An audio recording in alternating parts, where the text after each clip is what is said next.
আসসালামু আলাইকুম ওয়া রাহমাতুল্লাহ। কোনো ব্যক্তি যদি চায় যে তার জীবনের সব গুনাহগুলো আল্লাহ তাআলা ক্ষমা করে দিক, তাহলে সে যেন এই 7টি ইস্তেগফার সম্পর্কিত দোয়া সব সময় বেশি বেশি পরিমাণে পাঠ করে। আল্লাহ রাব্বুল আলামিন তার জীবনের সব গুনাহগুলো ক্ষমা করে দিবেন ইনশাআল্লাহ। প্রিয় দর্শক, প্রতিটি সেকেন্ডে প্রতিটি মুহূর্তে মুহূর্তে আমরা শুধু গুনাহের কাজ করেই চলেছি। এত গুনাহ করা সত্ত্বেও আল্লাহ রাব্বুল আলামিন আমাদের উপর রাগ করে পানি বন্ধ করে দেন নাই, বাতাস বন্ধ করে দেন নাই, সূর্যের আলো দেওয়া বন্ধ করে দেন নাই। আল্লাহ রাব্বুল আলামিন এখনো আমাদেরকে মায়ার নজরে বারবার শুধু রহমতের দরজা দিয়ে ডাকতে থাকে, ও আমার বান্দা বান্দিরা, এত গুনাহের কাজ তুমি করে ফেলেছ, শোনো, এই গুনাহ নিয়ে যদি কবরের জিন্দেগিতে আসো তাহলে তোমাকে কঠিন শাস্তি ভোগ করতে হবে। শোনো হে আমার আদরের বান্দাবান্দিরা, আমি আল্লাহ চাই না যে তোমরা কেউ জাহান্নামে যাও, তাই আমি আল্লাহ তাআলা বারবার এখনো তোমাদেরকে ডাকছি। এখনো সময় আছে ওই গুনাহের কাছ থেকে ফিরে আসো। আমি মহান মালিকের কাছেই তওবা করার মতো তওবা করো।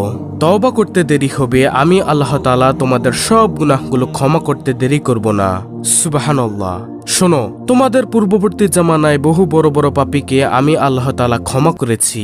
তারা তো ছিল অন্যান্য নবী রাসূলের উম্মত, আর তোমরা তো আমার আখিরি নবীর, আমার বন্ধুর উম্মত।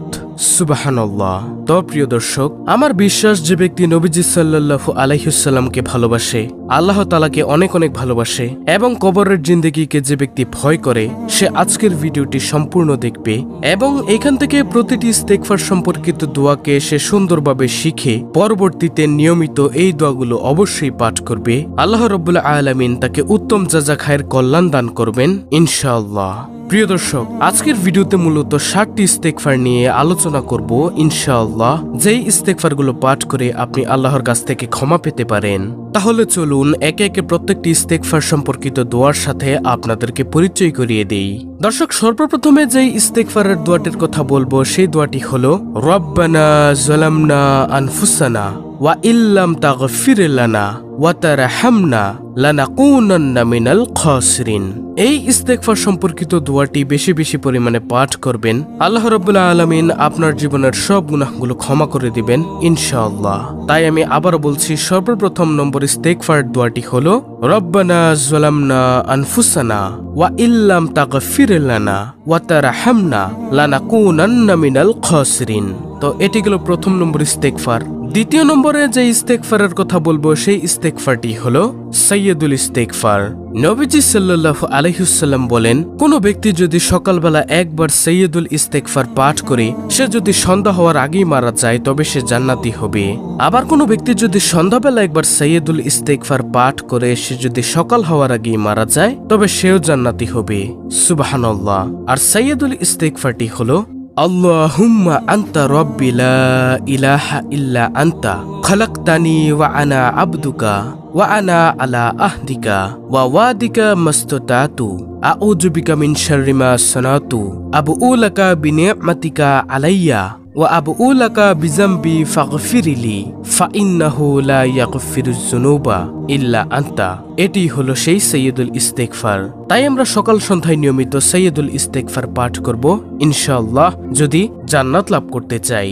হযরত আলী রাদিয়াল্লাহু তাআলা আনহুর কাছে এক ব্যক্তি প্রশ্ন করলো, ও আলী, আমাকে ওই ব্যক্তির সম্পর্কে একটু বলুন তো, যে ব্যক্তি বারবার গুনাহের কাজ করে আবার তওবা করে আবার তওবা করে ভেঙে ফেলে, ওই ব্যক্তির কি করা উচিত? আলী রাদিয়াল্লাহু তাআলা আনহু বলেন, ওই ব্যক্তির উচিত যে যতবারই এই গুনাহের কাজ করে ততবারই তওবা করে, তাই না?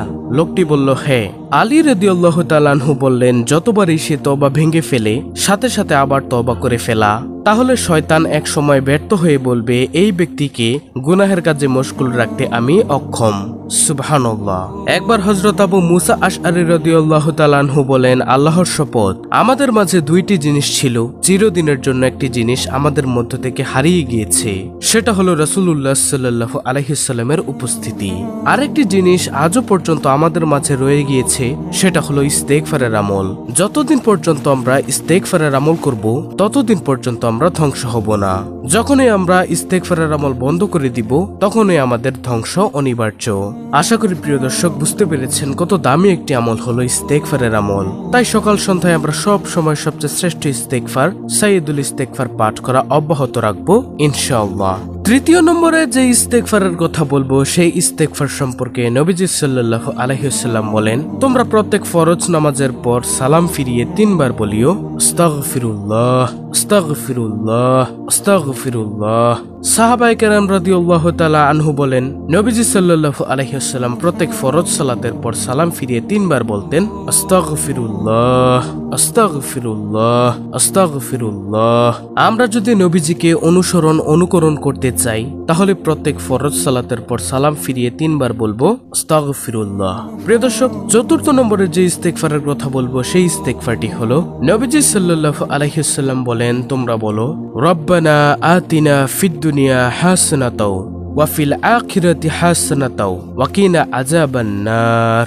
আমাদের আদি পিতা হযরত আদম আলাইহিসসালাম ও আম্মাজান হাওয়া আলাইহিসসালাম দুনিয়ায় থাকাকালীন অবস্থায় তারা বেশি বেশি পরিমাণে বলেছে, রব্বানা আতিনা ফিদ দুনিয়া হাসানাতাও ওয়া ফিল আখিরাতি হাসানাতাও ওয়া কিনা আযাবান নার।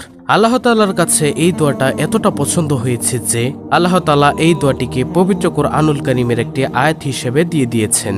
তাই আমরা বেশি বেশি পরিমাণে এই দোয়াটা অবশ্যই পাঠ করব ইনশাআল্লাহ। তারপরে পঞ্চম নম্বরে যে ইস্তেগফারের কথা বলবো সেই ইস্তেগফারটি হলো, আস্তাগফিরুল্লাহ রাব্বি মিন কুল্লি জামবি ওয়া আতুবু ইলাইহি। নবীজি সাল্লাল্লাহু আলাইহি ওয়াসাল্লাম বলেন, যে ব্যক্তি বেশি বেশি পরিমাণে ইস্তেগফারের আমল করে আল্লাহ রাব্বুল আলামিন তার সব রকমের বিপদ আপদ দূর করে দেন। সুবহানাল্লাহ।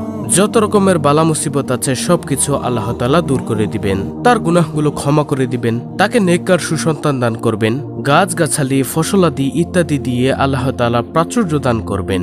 সুবহানাল্লাহ। তাই আমরা বেশি বেশি পরিমাণে পড়ব, আস্তাগফিরুল্লাহ রাব্বি মিন কুল্লি জামবি ওয়া আতুবু ইলাইহি। তারপরে ষষ্ঠ নম্বরে যে ইস্তেগফারের কথা বলবো সেটা হলো, রাব্বি গফিরলি ওয়া তুব আলাইয়া ইন্নাকা আনতাত তাওয়াবুর রহিম। প্রিয় দর্শক, আমরা যখন হাঁটি আমাদের পায়ের কাজ থাকে কিন্তু আমাদের অন্যান্য অঙ্গ প্রত্যঙ্গের কাজ থাকে না বললেই চলে।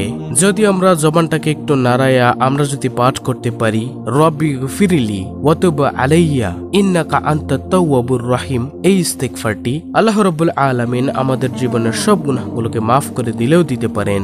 যেমনই ভাবে আল্লাহ তাআলা পূর্ববর্তী জামানায় বহু বড় বড় পাপীকে ক্ষমা করে দিয়েছিলেন, আমাদেরকেও আল্লাহ তাআলা ক্ষমা করে দিবেন ইনশাআল্লাহ। তাই আমরা জবানটাকে একটু নাড়া দিয়ে আমরা পাঠ করব, রব্বি গফিরলি ওয়া তুব আলাইয়া ইন্নাকা আনতাত তাওয়াবুর রহিম। সর্বশেষ সপ্তম নম্বরে যে ইস্তেগফারের কথা বলবো সেটি হলো ছোট্ট একটি ইস্তেগফার, আল্লাহুম্মা গফিরলি। প্রিয় দর্শক, এই ইস্তেগফারটিও জবানে জারি রাখবো সব সময় ইনশাআল্লাহ। যেহেতু জিন্দেগিতে আমরা গুনাহের কাজ কম করি নাই, প্রতিটি সেকেন্ডে প্রতিটি মুহূর্তে মুহূর্তে আমরা গুনাহের কাজ করেই চলেছি, সেভাবে আমরা যখনই সময় পাবো তখনই আমাদের মন থেকে অর্থ সহকারে উপলব্ধি করে আমরা এই ইস্তেগফারগুলো পাঠ করব ইনশাআল্লাহ। রব্বুল আলামিন আমাদেরকে আমাদের ভুলগুলো মাফ করে দিবেন, আমাদের গুনাহগুলো মাফ করে দিবেন এই ইস্তেগফারের আমলের মাধ্যমে। তো এই ছিল আমাদের আজকের ভিডিও, অত্যন্ত গুরুত্বপূর্ণ একটি ভিডিও। ভিডিওটি ভালো লাগলে অবশ্যই চ্যানেলটিকে সাবস্ক্রাইব করে পাশে থাকা বেল বাটন অল বাজিয়ে দিবেন, ভিডিওটিতে একটি লাইক দিবেন এবং কমেন্টে আমিন লিখবেন এবং অন্য মুসলিম ভাই বোনদের কাছে ভিডিওটি শেয়ার করে দিবেন যেন তারাও দেখে শিখে ইস্তেগফারের আমলগুলো করতে পারে। আল্লাহ রাব্বুল আলামিন আমাদের সকলকে ইস্তেগফারের আমল করে গুনাহগুলো মাফ করিয়ে নেওয়ার তৌফিক দান করুন, আমিন।